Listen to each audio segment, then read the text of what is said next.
Hello everyone अन्य এটা ভিডিওলৈ আপোনালোক সকলোকে স্বাগতম জনাইছো। আজি ৰেচিপি ভিডিওটো হৈছে দহি কচুৰ মিক্স সবজিখন আৰু মই কেনেদৰে বনালো বলক এতিয়া ভিডিওটো আৰম্ভ কৰো।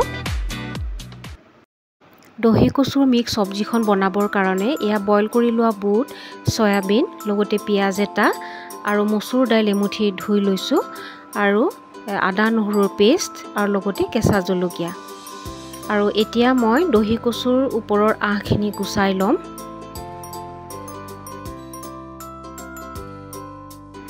এই দহি কচু কাটিলে হাতত বা খালে ডিঙিত একেবাৰে নখজুৱাই বইল নকৰিলেও হয়। আজি মই বইল নকৰাকৈ বনাম আৰু মোৰ কচুখিনিৰ বাকলি গুচাই হ'ল আৰু ভালদৰে ধুই লৈছো আৰু এতিয়া মই সৰু সৰুকৈ কাটি লম।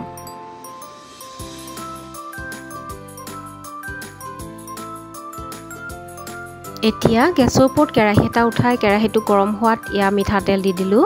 ইয়াতে তেলখিনি গৰম হোৱাতে মই জিৰা এচামুচ, পাঁচফোৰণ অকণমান, তেজপাত আৰু আদা নহৰু এচামুচ ইয়াতে দি দিছো। দি পেলাই আদা নহৰুখিনি অলপ সময় ভাজি থাকিব লাগিব।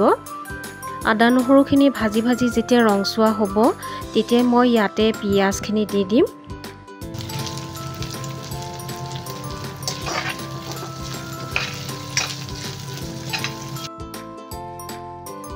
পিয়াজখিনি ভাজি লোৱাৰ পিছতে ইয়াতে কেঁচা জলকীয়া কেইটামান দি দিছো আৰু লগতে মসুৰ দালিখিনি ইয়াতে দি দিম আৰু অলপ সময় ভাজি লম।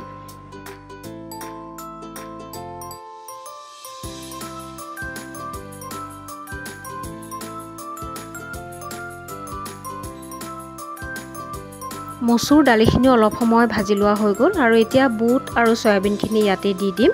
বুট আৰু সয়াবিনখিনিও অলপ সময় ভাজি ভাজি ভাজি ভাজি যেতিয়া অকণমান মানে ৰংচুৱা হ'ব তেতিয়ালৈকে ভাজিম। তাৰপিছতে ইয়াতে কচুখিনি দি দিম।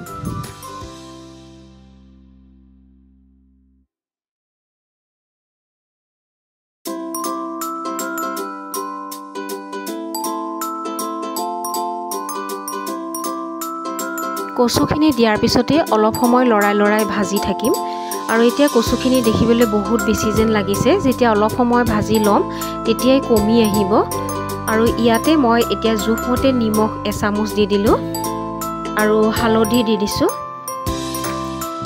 আৰু ইয়াতে শুকান মছলা অকণমান দি দিম, যেনে ধনিয়া এচামুচ দিলোঁ, জিৰা এচামুচ, লাল মিৰ্চ এচামুচ। গোটেইখিনি মছলা দিয়াৰ পিছতে অলপ সময় লৰাই লৰাই ভাজি ল'ম। তাৰপিছতে ঢাকনি মাৰি সিজিবলৈ দিম।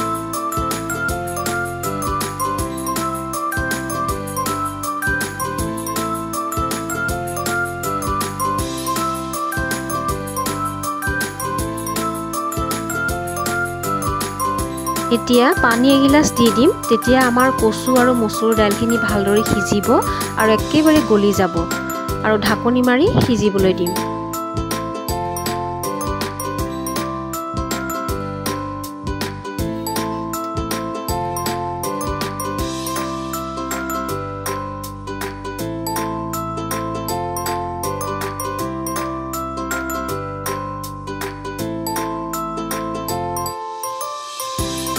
এয়া কচু আৰু মচুৰ দাইলখিনিও ভালদৰে সিজি গলি গৈছে আৰু এতিয়া ইয়াতে জালুক এচামুচ দি দিম। জালুক দিলে আৰু বেছি টেষ্টি হ'ব এই চব্জিখন খাবলৈ।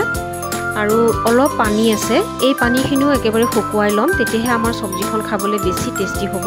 অলপ সময় ঢাকি দিম, তাৰপিছতে আমাৰ দহি কচুৰ মিক্স চব্জিখন একেবাৰে ৰেডি হৈ যাব আৰু মই বেলেগ এটা বাচনত ছাৰ্ভ কৰি ল'ম।